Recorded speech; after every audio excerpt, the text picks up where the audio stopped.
Okay, this is now tarot lesson number 45, and it's in 3 parts. Part 1 is about the 5 of Swords, here. Part 2 is about a 3-card spread, and part 3 is about numbers and numerology. So, the first part has to do with the 5 of Swords, and a few days ago I did a live stream with Laurie, and Laurie's channel is Laurie Tries Life. I'll put a link in the description. And one of the questions had to do with the 5. The person, I can't remember his name, I think it was Blue127 or something. And he found that the 5 of Swords, the 5 of Batons, the 7 of Swords and 7 of Batons are all in their own way about conflict, and he wasn't quite sure the difference between them. So today I'd like to look at the 5 of Swords. If you want to look at the stream, you can watch that and hear what was said about the 5 of Swords there. But it occurred to me after the stream was finished, the 5 of Swords, if you look at it, it's not so much conflict, it's more after conflict. Because here we've got a winner and we've got a loser. So it's not so much like who's going to win. It's more the conflict has happened, or the argument has taken place, or the fight has been finished, and somebody won and somebody lost. But the question now, I think, with the 5 of Swords is not so much who's going to win the war. The question is more who's going to win the peace, because the conflict is over. Now what? And it's not so much that with the 5 of Swords we ask ourselves, or the questioner wonders about what they're going to do now, and how are they going to make the most of the fact that there isn't a conflict anymore. Either somebody lost or somebody gave in or gave up. And it's not so much the fact that there's a conflict that's important, it's the fact about who's going to win the peace, right? P-E-A-C-E. After war, there's peace, probably. So who's going to win the peace? Is it the army that won the war and now is geared up to winning, or is it the army that lost because now they're going to get help from outside forces to build up again? So that's part 1 about the 5 of Swords. The second one had to do with, somebody asked about if you have a 3-card spread. I think this is what it was, a 3-card spread. Do you talk about each card individually, or do you tell the story and put everything together? So I'd like to do that. I don't know what these cards are going to be. The 2 of Swords reversed, the Knight of Batons reversed, and the 3 of Batons reversed. So I don't know, I should have thought of a question first. But let's say the question is, how is the project going to work out? As a general type of question. So what do? Do you talk about each card individually, or do you tell the whole story by putting the 3 cards together? And I think the answer is you do both. You look at the cards that come up and you talk about them individually. So let's say the question is, how is the project going to go? And it's all about the future. So how is the project going to go in the future? The 2 of Swords upside down. People are not going to quite know what to do. They're going to be undecided. They're not going to be clear about what the objective is. So if we look at each card individually and give some specific information based on that card, then we say maybe people are not going to know what to do. So you need to make sure everybody knows what they're aiming for, what they're trying to achieve through the project or through the plan.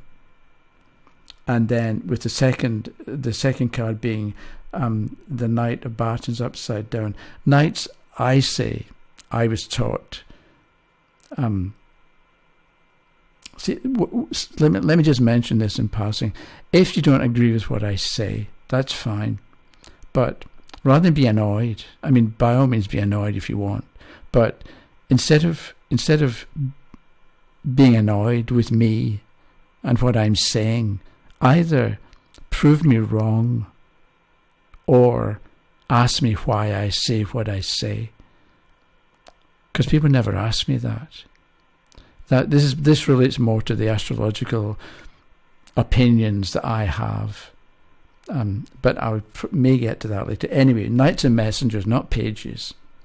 So Knights and Messengers, as far as I'm concerned, and the card is upside down. So with the project, make sure that if somebody sends a message, it gets through. Or if somebody sends a message, make sure that people understand what they're supposed to do because of the message, or what the instructions are contained within the message.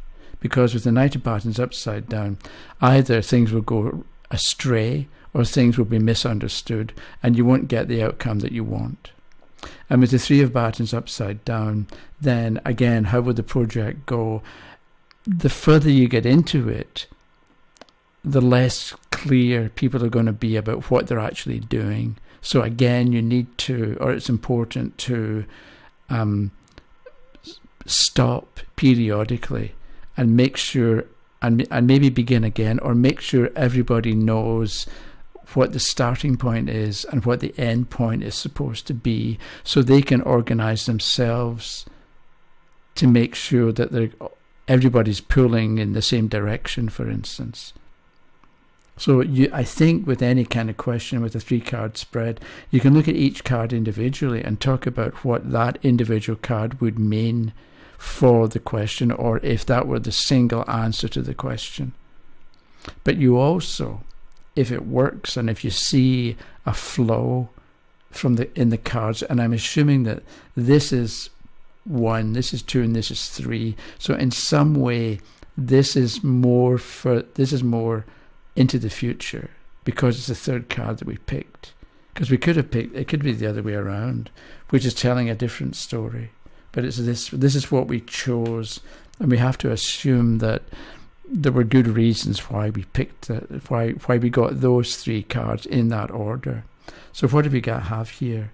We've got indecision, lack of clarity, and messages going wrong. So maybe you put that together and talk about how if there's indecision, or if people aren't sure about what to do, make sure somebody, a knight, gets everybody on board and is sure, so that everybody is aware again of what the long-term future is. I say long-term because the person's on top of a hill looking into the distance, and that can be the distance in space. It can also be the distance in time.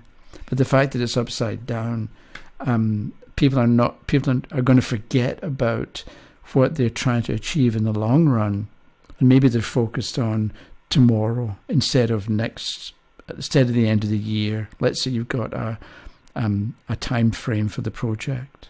So I think that's what you do with 3 cards, each one individually, as well as tell the whole story or put it all together if you can. And in a way, this reminds me of this card here, which is the Lovers, which takes me back to lesson 1, where I was shuffling it and saying, okay, we're going to see what happens. And the first thing that happened was the Lovers fell out. So with the Lovers, Adam and Eve are told, don't eat the fruit of the tree of knowledge of good and evil, which is duality, 2 things. Yes and no, good and bad, strong and weak. If you look at terms and if you look at things in terms of one or the other, that's not the way to go. And in a way, Blue 127, the question, or whoever it was who asked about, do you look at each card individually or do you look at all 3 together? That's a bit like Adam and Eve in the Garden of Eden. So it's not so much a question of, do you look at it one way or do you look at it the other? That's a dual approach. And I think what you do instead is why do you need to do one or the other? You can do both. You can have a third and a fourth way of looking at those 3 cards as well. And, okay, so I had a connection that I've now forgotten about, but it has to do with numbers. And I've got my piece of paper here. So I need to read a little quote from Alexander Waugh. And Alexander Waugh said, the Renaissance mind, so we're going back 400 years, like 1550, 1600. The Renaissance mind, that's the way people thought in the days of the Renaissance. The Renaissance mind had a firm belief that the whole universe was created by God using letters and numbers. And if 2 things are connected to the same number, then God himself is connecting the 2 things. There is a divine connection. And that's, so when we do numerology, or when we look at numerology, it's easy to think it's just coincidence, or it's just a light-hearted playing around. But maybe it's actually really quite a serious subject. It certainly was 400 years ago. And if you had been someplace with students of the world and students of human behavior, and you brought up the idea of numbers and letters, you would be taken seriously. Maybe you're not taken that seriously by your next door neighbour at the moment, but that doesn't alter the fact that numbers and letters are really important.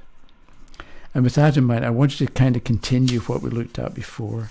And so the reason I had my connection with, I've lost Adam and Eve here. My connection with Adam and Eve was because Adam is A-D-A-M, right, as we know. And A is 1, D is 4, A is 1, and M is 4. And if you remember from last time, I gave you planets that go with numbers. A is the sun, the positive sun. D is the negative sun. This is let us create, this is let us destroy. A is the positive sun, and M is the negative sun. And that's a bit, so what's going on with the name Adam, or the word Adam? Let's create, let's destroy. Let's create, let's destroy. And so Adam is about creation and destruction. And maybe you create something and it inevitably leads to breakdown. And the need to break it down, have it fail, so you can start again, a second pair. So you can start again and make it better in the light of what you learned from what went wrong. And so Adam can be a formula for us to live by. So we try something, see what doesn't work, fix that up, and do it again, and I look again to see what's not going to work. So, but it's interesting that Adam, A-D-A-M, is made up of the sun, just the sun.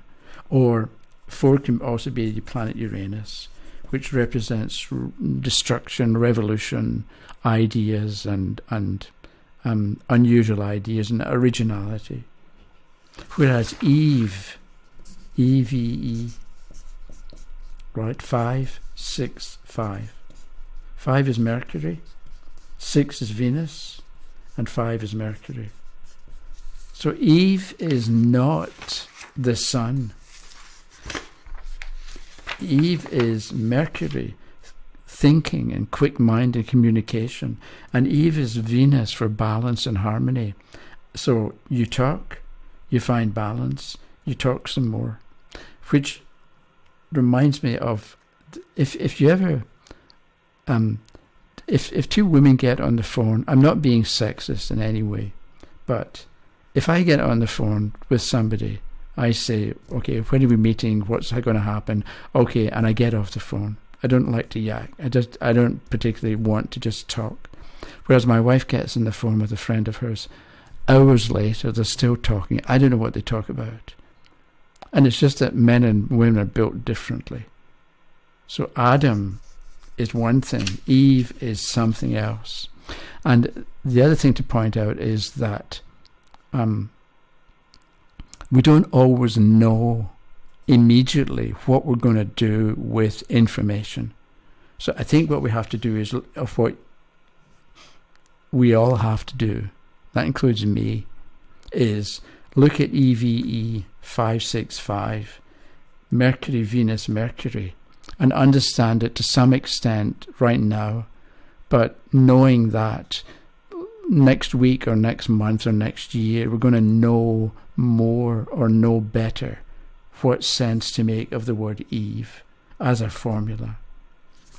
And last but not least, the old favourite, TAROT 41274. The negative sun, the moon, the new moon, the full moon, the negative sun. That's what we're dealing with the tarot. So what sense would you make of, and it's interesting that the tarot is made out of the sun and the moon. We've got no Saturn, we've got no discipline, we've got no Jupiter, we've got no expansion, we've got no Mercury, we've got no quick mind.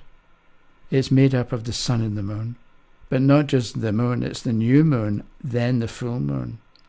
So we've got let's take things apart. Okay, we're going to build. We have a new beginning. We have a moment of connection and awareness, but that causes us to have to begin again. And maybe that's what happens when we look at the tarot. We look at a card or a spread or a system for looking at the tarot, and it upsets what we thought before, but we find some kind of sense in it, which causes a new beginning, which allows us to see more and make connections, because the full moon is the opposition. You've got the sun here and you've got the moon here, and they're opposite each other for a moment. And then this brings about another need for a new beginning, but it's a different basis from here. So that's what I wanted to do today. So I think have a think about TAROT and Adam and Eve, and with the numbers and the letters that go with them, and see what you come up with, what you do, and I'll maybe look at a bit more next time to do with letters and numbers. I'm not sure. So today's Sunday, Monday, Tuesday, Wednesday, Thursday. I'll be back on Friday with lesson number 46. So I hope you enjoyed this one. Okay, bye-bye.